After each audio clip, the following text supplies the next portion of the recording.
second. Okay. Good afternoon, sisters and friends. Welcome. My name is Carmen Williamson, and I am a liberal arts and sciences student at the University of Birmingham. My charge for today is titled, I Am Loved. I am loved. I believe that. I believe that I am loved. But honestly, if I think back at the first times when I experienced true love from God, I was annoyed. I felt bitter, I felt confused, because I didn't want a kind of love that would mean I still have to suffer. I didn't want to have to depend on a creator that would still make my life uncomfortable at times. And I bet there are many people in this room who have dreamed of a kind of love that would take away all of your problems. I know I did. That was always my fantasy. I think one of the most common mistakes I see human beings making is believing that love means an absence of suffering. My name is Carmen, and I am a recovered, compulsive overeater, undereater, orthorexic, and recovering perfectionist.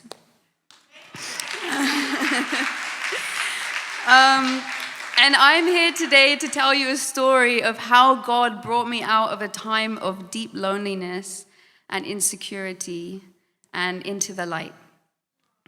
I was born into a very privileged position. My parents have a very long-lasting, stable marriage. They're pretty wealthy. I never had to worry about where I'm going to get my next meal.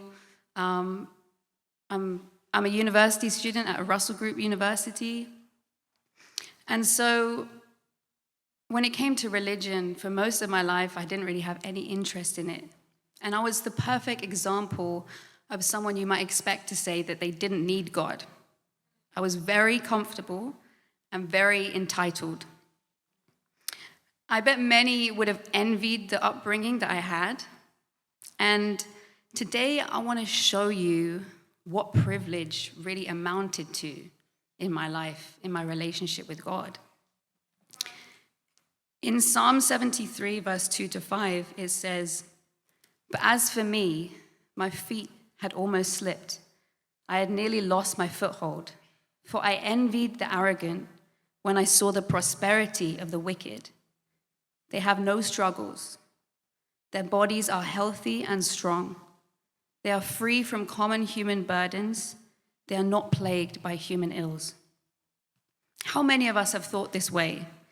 It's the common plight of human beings to think everybody else is perfect and not struggling in the way that you are. If only I had the money that they have, I wouldn't suffer in this way. I can speak from experience that privilege is a facade. Yes, I was free of many common human burdens and ills, but it didn't heal me from being spiritually dead. In verse 16-18 of Psalm 73, it says, "When I tried to understand all this, it troubled me deeply, till I entered the sanctuary of God. Then I understood their final destiny. Surely you placed them on slippery ground. You cast them down to ruin." This is the story of my ruin. When I was 12, I was the most popular girl in my year group. Honestly, everybody knew my name.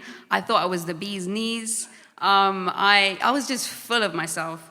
And at this precise time is where my parents and God blessed me with the opportunity to move to California for 3 years.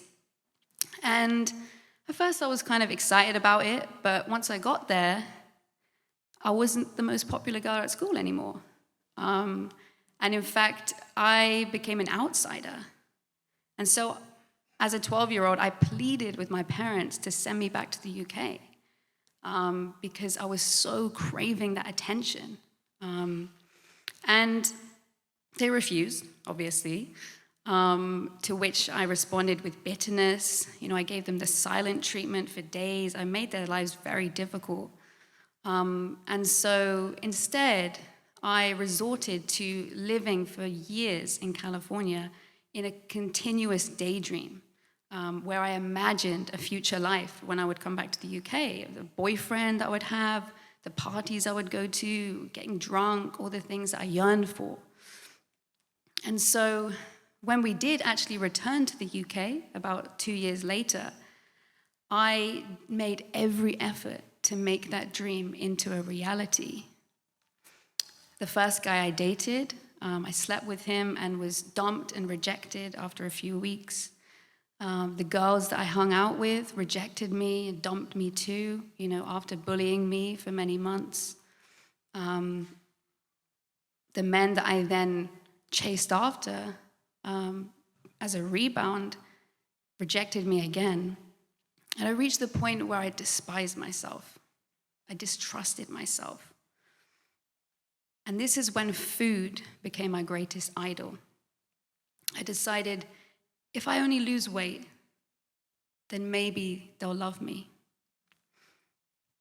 If I lose weight, then maybe I will be chosen by somebody. I changed myself, perfected myself, did everything I could to flaunt myself as well, and nothing was really working. The loneliness remained, and I went from calorie counting to extreme, obsessive, rigid rules around food. I got to the point where I wouldn't go out to restaurants with people because I was so intent on fixating on these rules that I thought would save me. Then things progressed to the point where I binged.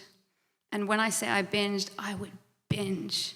If there's anybody in this room who has felt insecure or uncomfortable or ashamed of their relationship with food, I can relate. I recall a time where I went to a festival with my friends, and they were all on drugs, and while they were unconscious, I decided to go to all of their food bags, and I didn't tell them, and I just binged all of that food.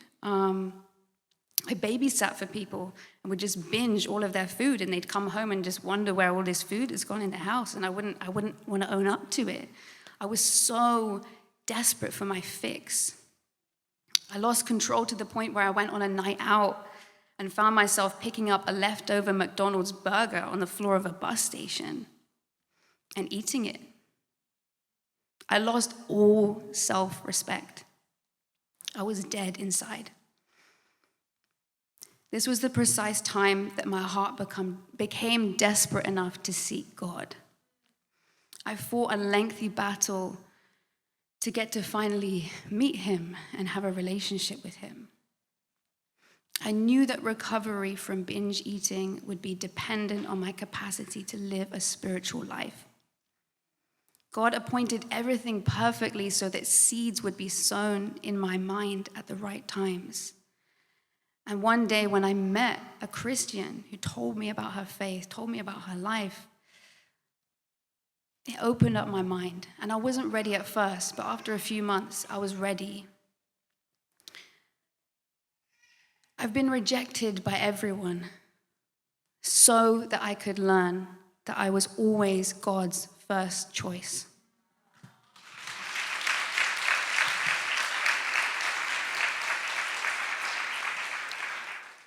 And now I stand before you today and I can confidently say that I am imperfect, I am failing all of the time, but I am cherished and I am loved.